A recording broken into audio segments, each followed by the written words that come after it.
Letter to Miss Saville, England.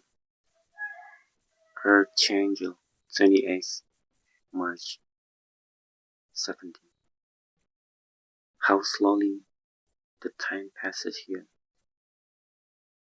encompassed as I'm by frost and snow, yet a second step is taken. Towards my enterprise I have hired a vessels and am occupied in collecting my sailors.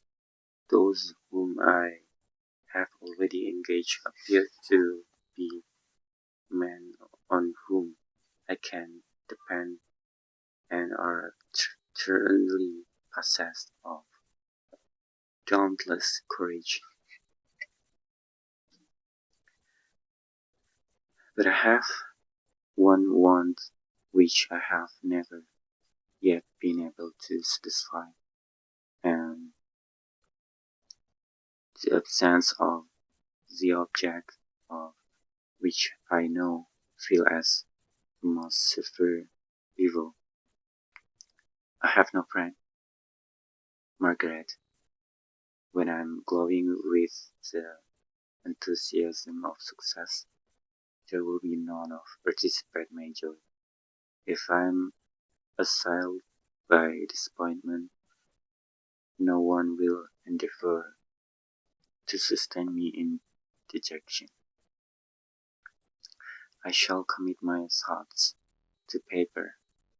It is true, but there is a poor medium for the communication of feeling. I desire the company of a man who could sympathize with me, whose eyes would reply to mine. You may deem me romantic, my dear sister, but I bitterly feel the want of a friend.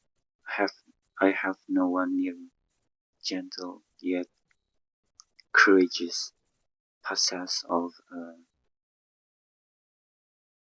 cultivated as well as of a capacious mind, whose tastes are like my own, to approve or amend my plans. How would you, such a friend, repair the faults of your poor brother?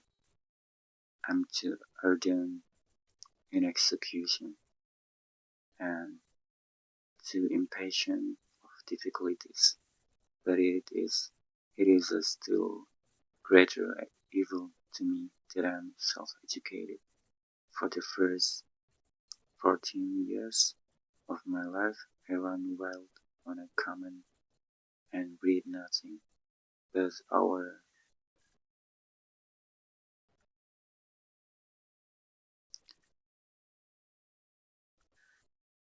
our Uncle Thomas' books of voyages. At that, at that age, I became acquainted with the celebrated poets of our own country, but it was only when it had ceased to be in my power to derive its most important benefit.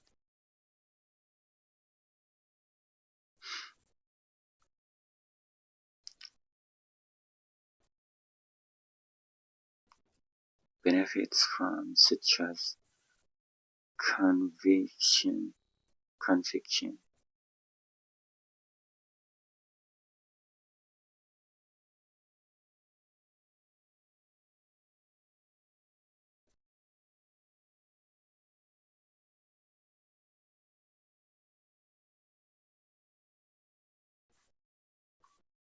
conviction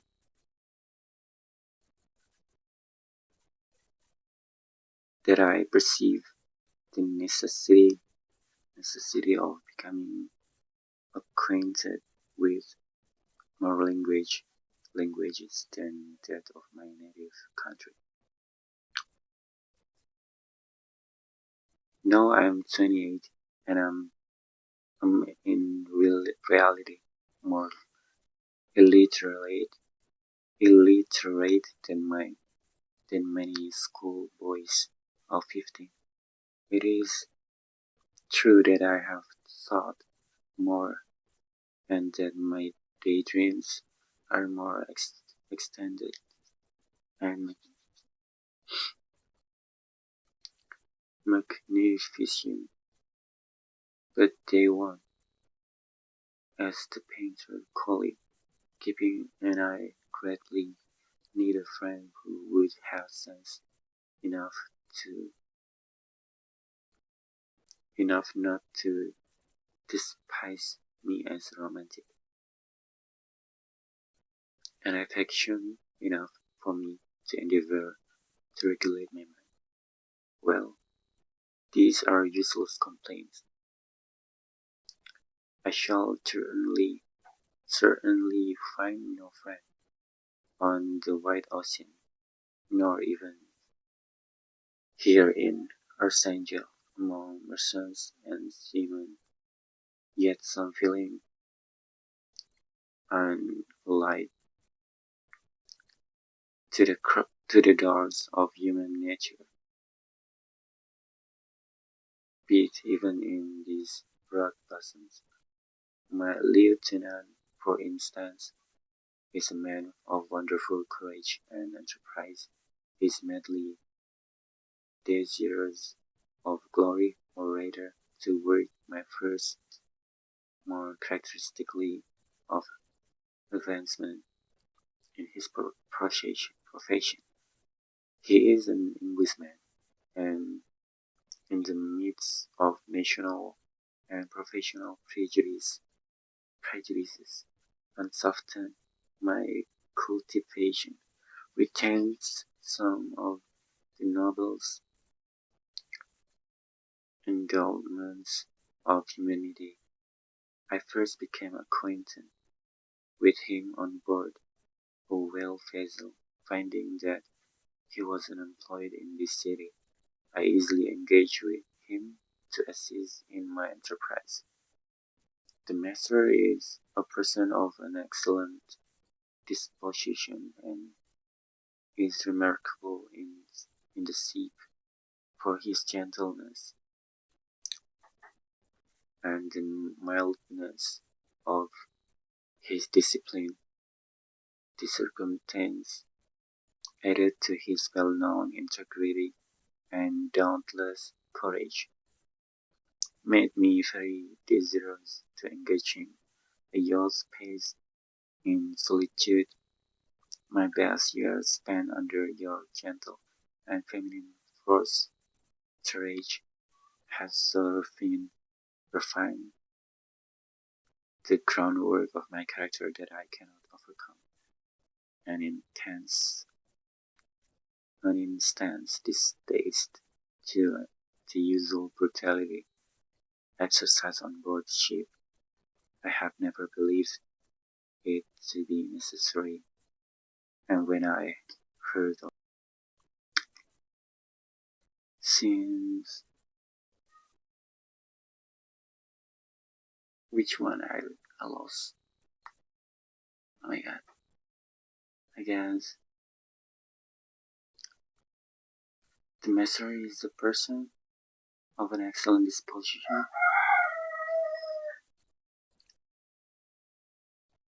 or this one.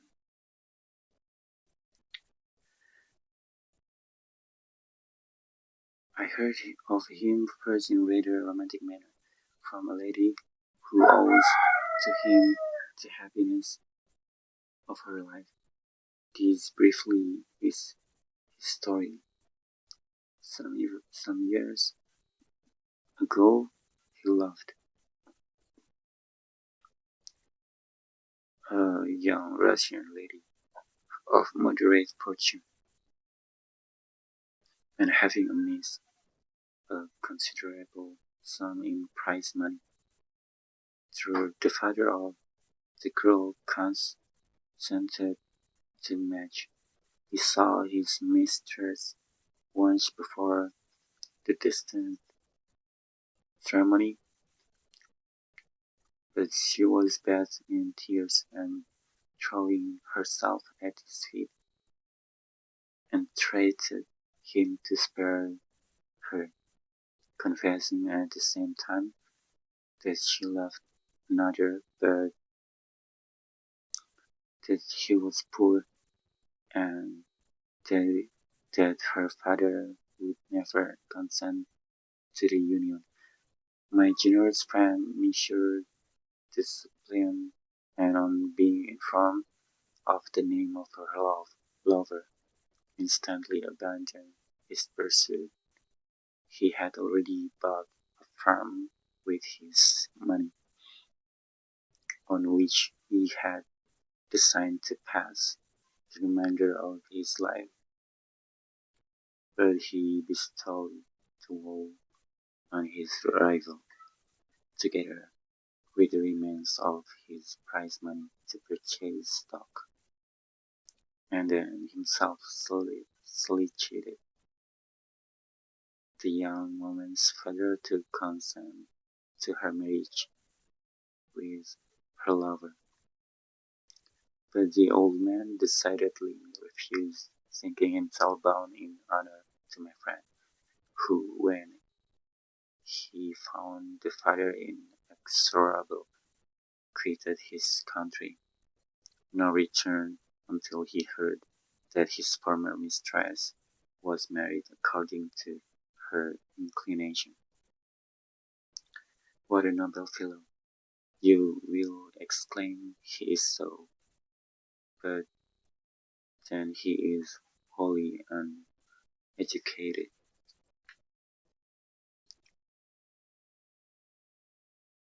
He is as silent as a Turk, and kind of ignorant. Carelessness attends him, which, while it renders his conduct the more astonishing, detract from the interest and sympathy which otherwise he would command.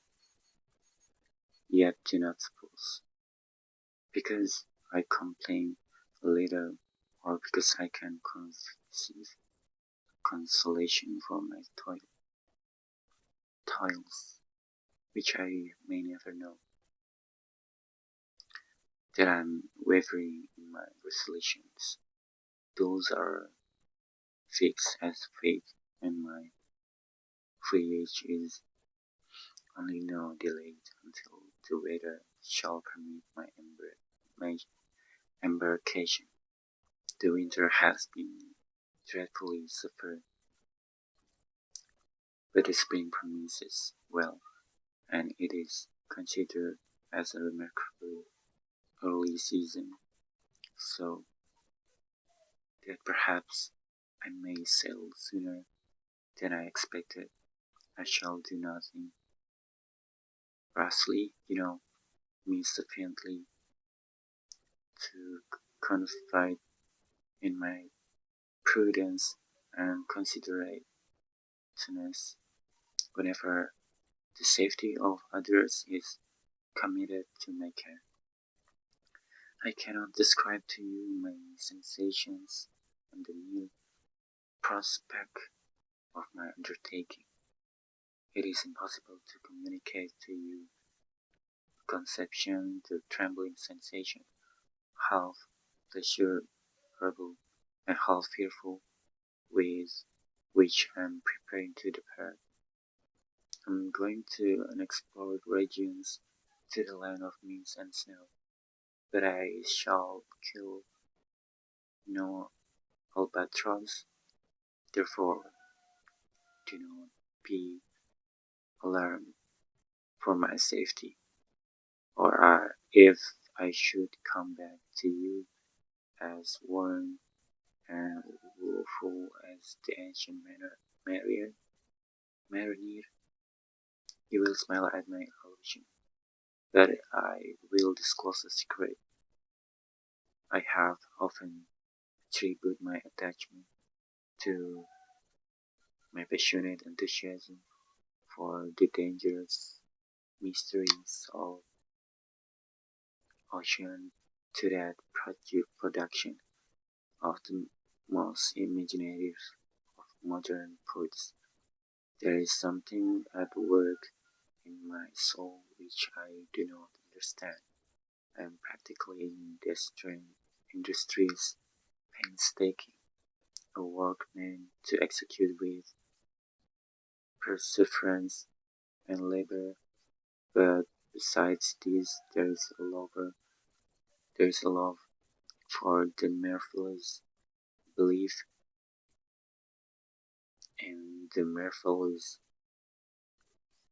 intertwined in my projects, which hurries me out of the common pathways of man, even to the wild sea and unvisited regions I'm about to explore. But to return to the real considerations, shall I meet you again after having traversed immense seas and returned by the most southern cape of Africa or America? I dare not expect such success, yet I cannot bear to look on the reverse of the picture. Continue for the present to write to me by every opportunity. I may receive your letter on some situation, some occasion, some occasions when I need it, when I need them most to support my spirit. I love you very tenderly. Remember me with affection, should you never hear from me again. Your affectionate brother, Robert Walton.